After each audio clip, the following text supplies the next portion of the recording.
Well, I want to talk about audio quality, and actually, some of the interlude music we've been hearing already is a very good example of what I'm talking about.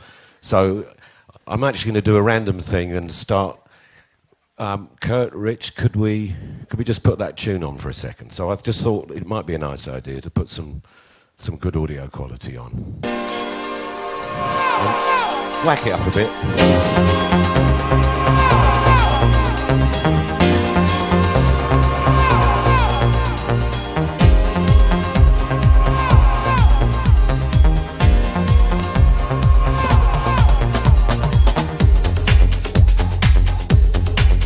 Thank you very much. Okay.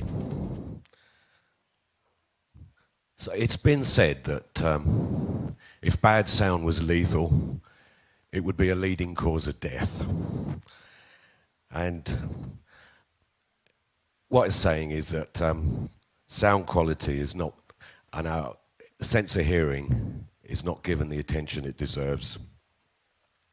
It's underrated, it's regarded as secondary to sight.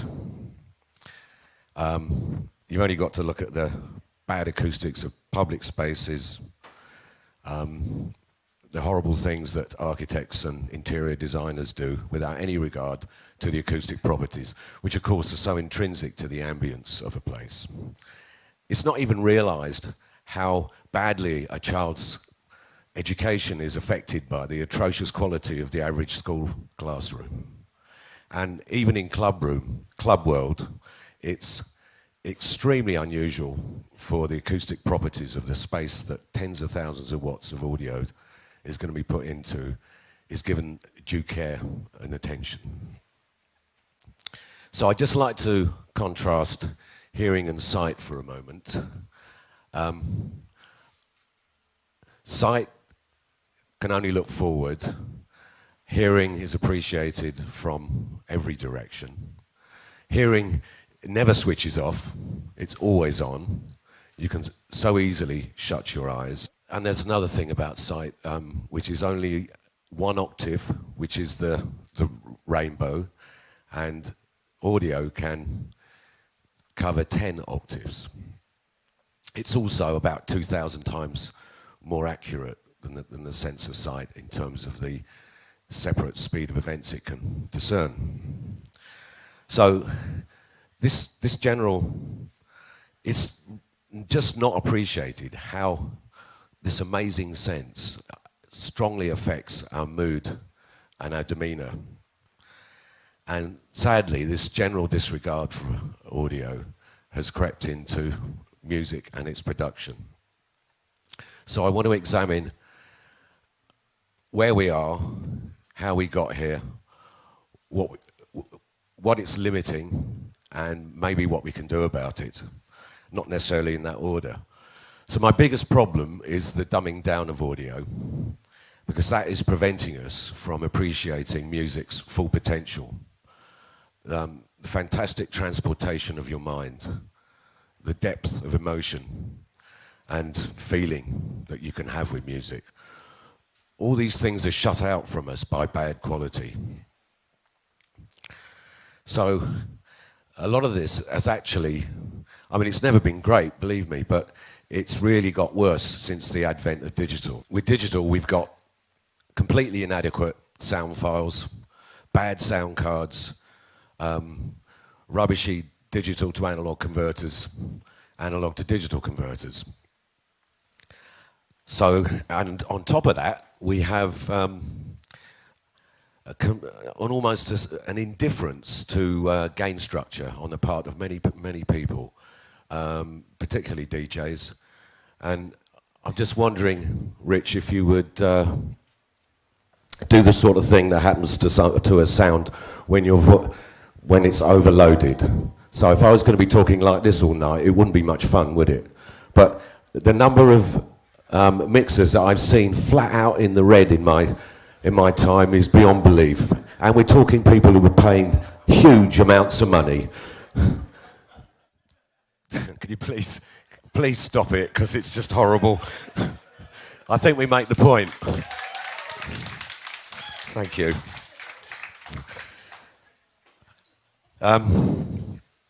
It's not that I'm against digital sound. In fact, digital can be much better than analog because we don't have the hiss and the quite nice, but you know, the pops and clicks of vinyl. So it can actually be better. But the thing is, it's very much more complicated than analog, and there's so many different processes and specialized bits of equipment that most of the time it's going wrong. So what do we have to be mindful of to try and get it right? Well, first thing to understand is that a sound system is a chain of events, and it's only as good, as it's always been said for years, as the weakest component. Imagine your chain of events is a series of windows, and you're looking at a scene. You only need one dirty window to completely destroy your clarity of view. And I'm afraid this is how it is in audio.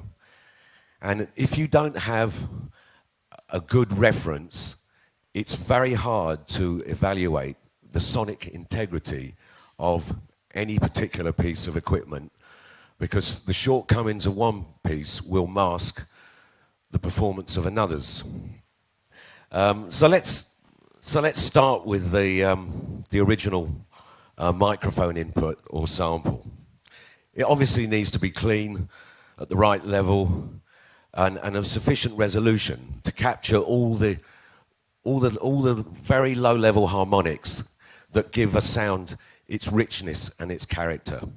And some of those things, I mean, I'll talk technical for a second, they can be as much as 30 dB down, which basically means incredibly quiet. But remember, we've got an incredible audio system in this head, and it picks all this stuff up, whether you are conscious of it or not. So, obviously, let's not use a web download, because I think this picture speaks the language I'm talking about. The WAV file, even CD quality, is reasonably sufficient. This is actually the audio, the MP3. It's 7 and 9 actually. That's what an MP3 audio is like. It's actually that bad. And download, I mean, YouTube and all the rest of it is great for auditioning things or perhaps finding something you like. But please don't let's be using it in our professional world. They were born out of the early limitations of the internet, i.e. low bandwidth and expensive storage. Those days are long behind us. They're a very unnecessary bad habit, and for heaven's sake, let's abandon the damn things. They're dreadful. And just while we're on this subject, thank you. I mean, we're not particularly scientists, but there's this thing about MP3s, which is a 320 kilobits per second is supposed to be high quality. Well, a CD, audio resolution is normally measured in sample rate and bit depth. But when it comes to MP3s, we don't talk about that because it would be, well, I mean, it'd be hardly anything to talk about. So it's measured in kilobits per second, and a so-called high quality is 320. A CD is actually 1440 kilobits per second, and to pay proper respect to human hearing, it looks like we need about a minimum of 96 kilohertz per second and a bit depth of about 24. This actually translates to, if I get this right, 4,608 kilobits per second. Now compare 4,608 with 320, the maths is dead easy. It's about 7%. So basically they're a complete and utter insult to what God has given us. Thank you. So in digital hardware, what sort of problems do we get there? Well, again, we get bad converters. That's pretty standard, actually. We get inaccurate mathematics. We get badly chosen algorithms. We get jittery clocks.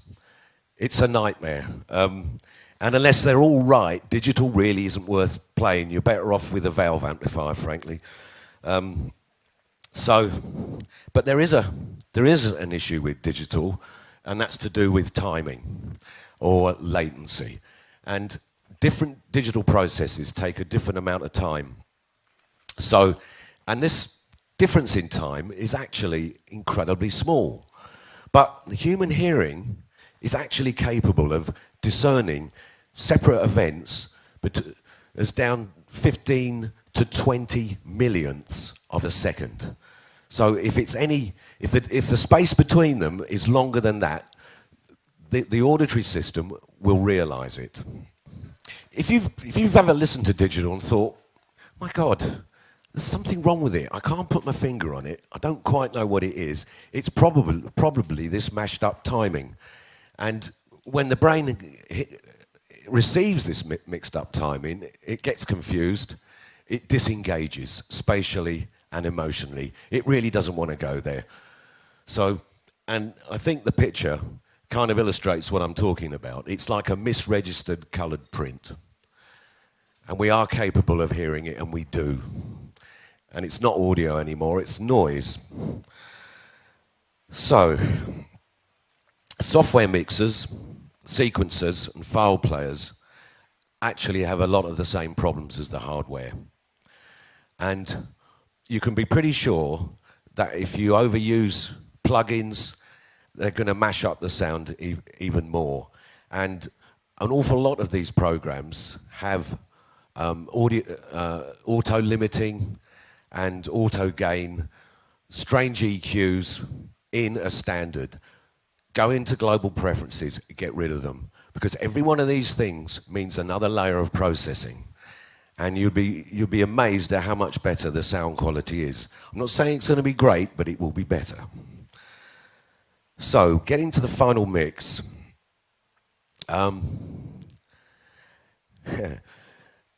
Please, let's not overcompress everything. We've all heard about the loudness wars, and it was great to see Dynamic Range Day a few weeks ago, which is an initiative against this complete nonsense. About 4 or 5 years ago, it's self-explanatory, isn't it? There was a great house track that I actually thought, I'm going to get the CD. So I bought it. It sounded terrible. I got another one thinking it was a pirated copy. It was just as bad. So I had a look at the waveform, and you can see here it's actually flattened off at the top. When I looked at the meters, it was 0.1 of a dB within an inch of its life. Now, there's just everything's crushed to the roof. To even show you, because it was a solid wall, I had to expand it to even show this. But you can see all the tops of everything are knocked off. And the thing is, when you get these square things, it's a square wave, and they're one of the most obnoxious sounds you can ever hear. So the whole track was ruined by this clicky, nasty sound. And the one at the bottom, well, it's got a bit of room to breathe.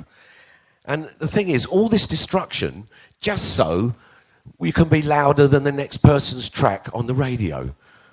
I mean, when, after all, if you want it louder, there's a volume control within reach normally. So it's complete rubbish. So, okay, and there's another thing that happens with all the final mixes, and I would call it, if you like, spectral or tonal imbalance. Now, human hearing is not equally sensitive to all frequencies. In fact, it's most sensitive at around 4 kilohertz, which I guess you could call high-mid.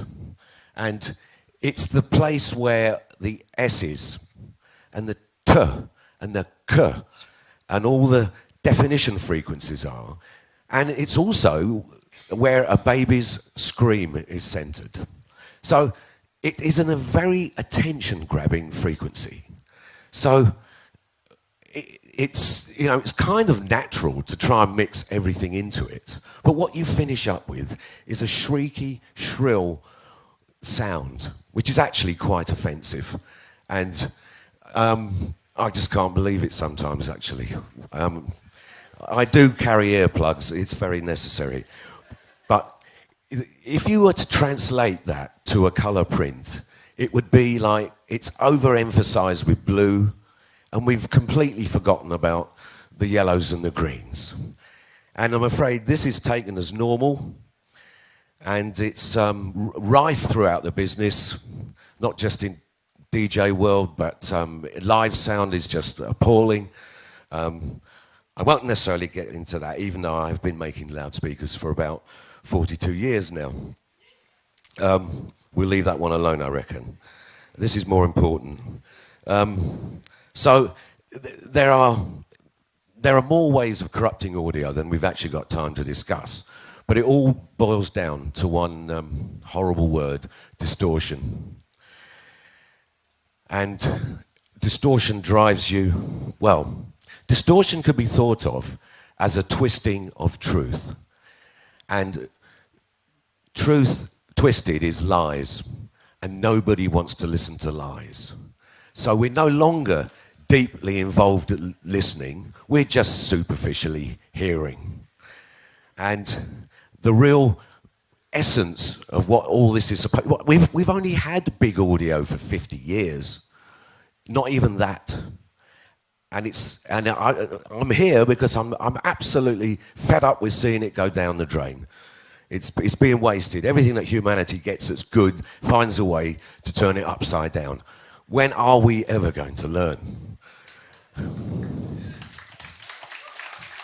Thank you.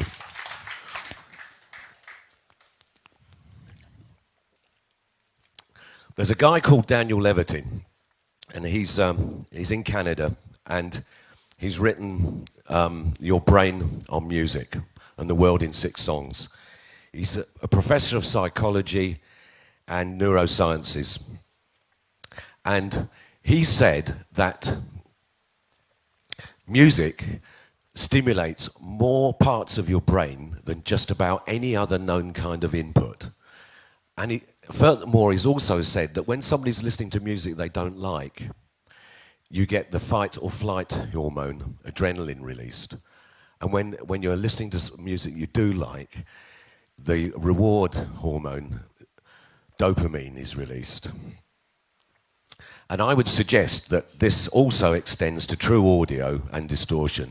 Distortion is square wave, it's nasty, it produces adrenaline.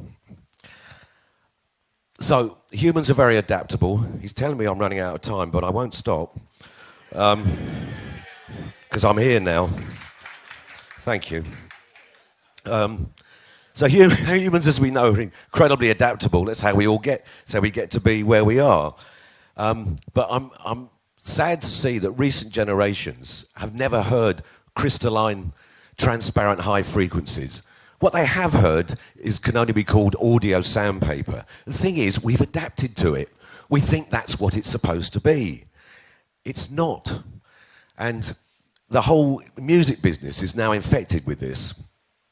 And this substandard audio demeans our musical culture terribly.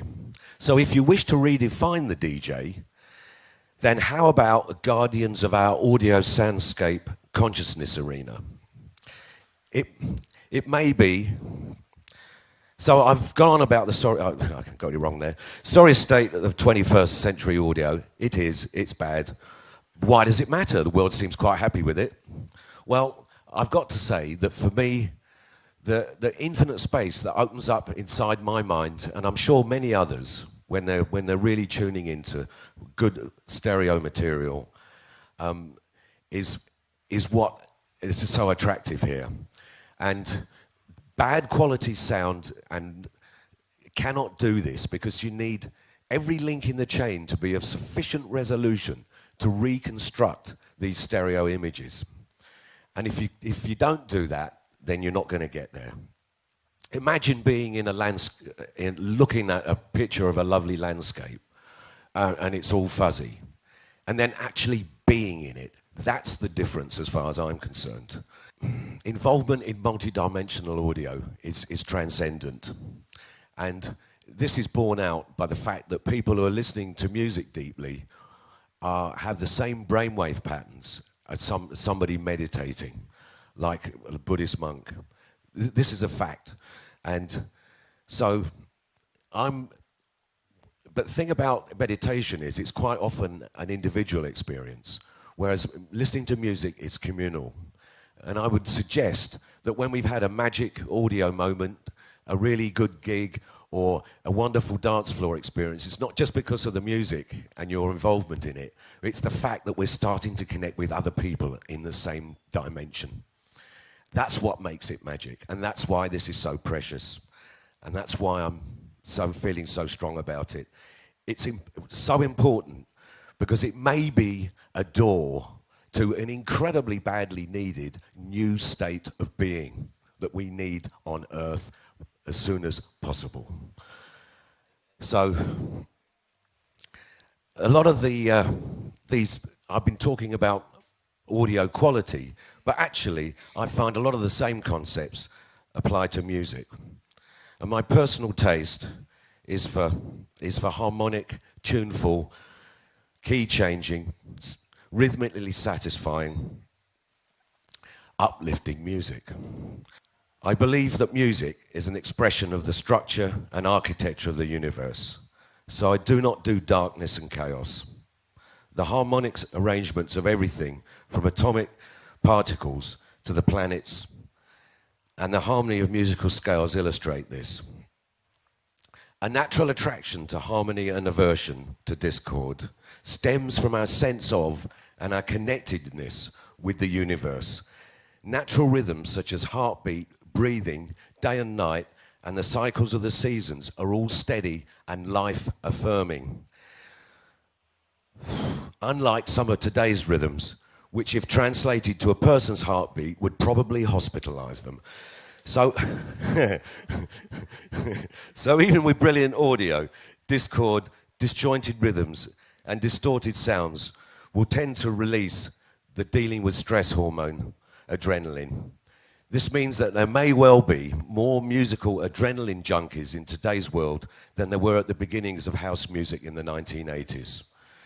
This music of that time really did have all the dopamine releasing requirements, satisfying rhythm, melody, key changes, etc. This not only gave us enormous accessible fun, but the huge possibilities of communal consciousness. The universe is all vibration, and music is part of the great dance of frequencies. Tune into their deepest meaning, and music might just save the world. Thank you.